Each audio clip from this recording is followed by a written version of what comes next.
Hi, what do you do about being disrespected by your stepchildren?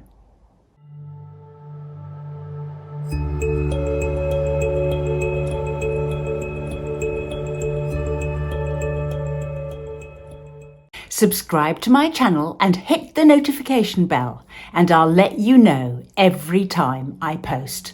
So the first stage is to recognise the disrespect.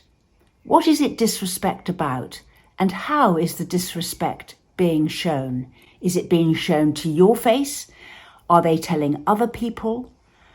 Are they sharing it with your partner and your partner's not doing anything about it?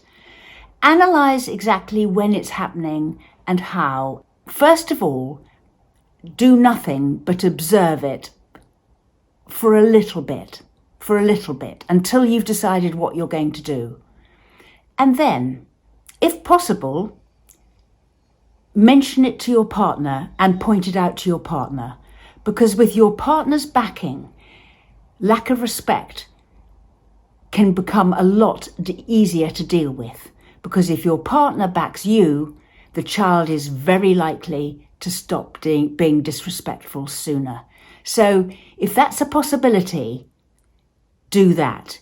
And I would recommend my 3 strategies are in private with the child that's doing the disrespecting, at the time when it's happening, the moment you notice it, and in a sort of planned environment where you actually say it or make an announcement.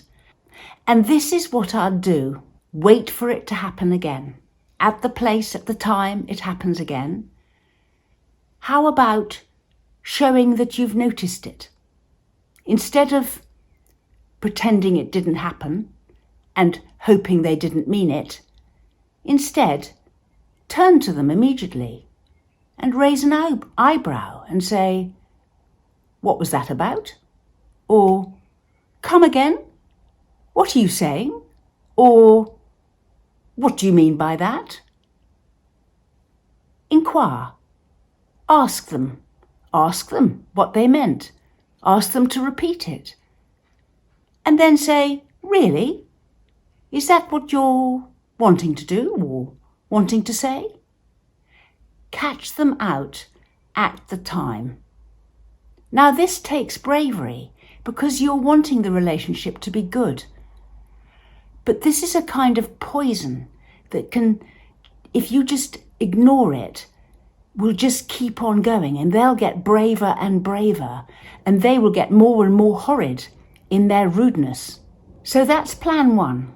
Another way of doing it is wait for it to happen again.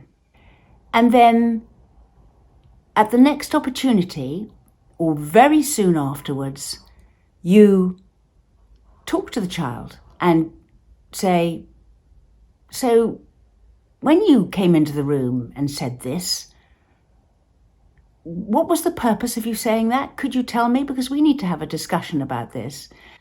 So you speak to them one-to-one, and then things can improve from there. And you can say, "Look, it might be an opportunity for you to say, what is the problem?" And the problem is very likely to be their feelings from the past about what's happened and not about you coming into the family. It's not about you. It's about them not accepting you. And perhaps if you get them to talk about it, you can sympathise, they can feel heard, and you can move on. And a better relationship will come of it. And the third way is to be more public. And that is to decide to hold a step-family meeting, and you have everybody there, and you organise the meeting to talk about things, good things as well as bad things. So things like planned holidays or trips out, or things you're going to do together, or plans for the future, something. And at the same time, you can talk about the way you want things to be in the house or the home and what that might mean to them, and get them to list the things that they want to feel in this house. And you write those down, and you have a chance of writing down what you want to feel in this house too. And that gives you the opportunity, once you've got those feelings written down, to talk about how those are to be delivered, if you like, and what that would mean.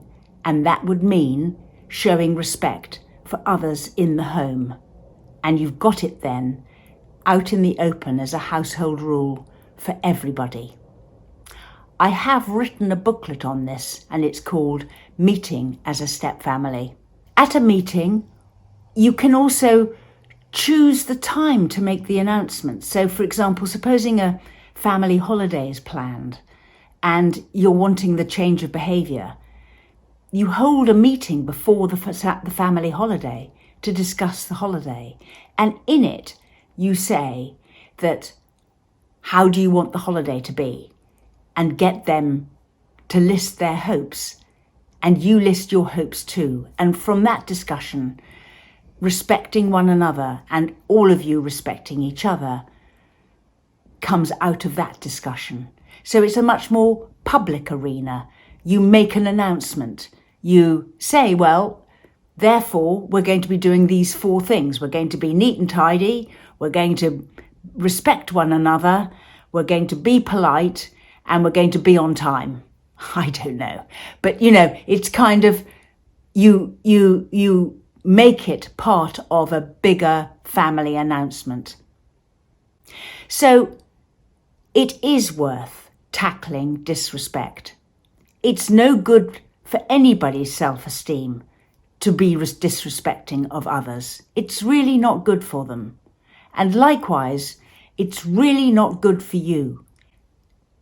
You can't stand it for too long if it's bad, or not easily.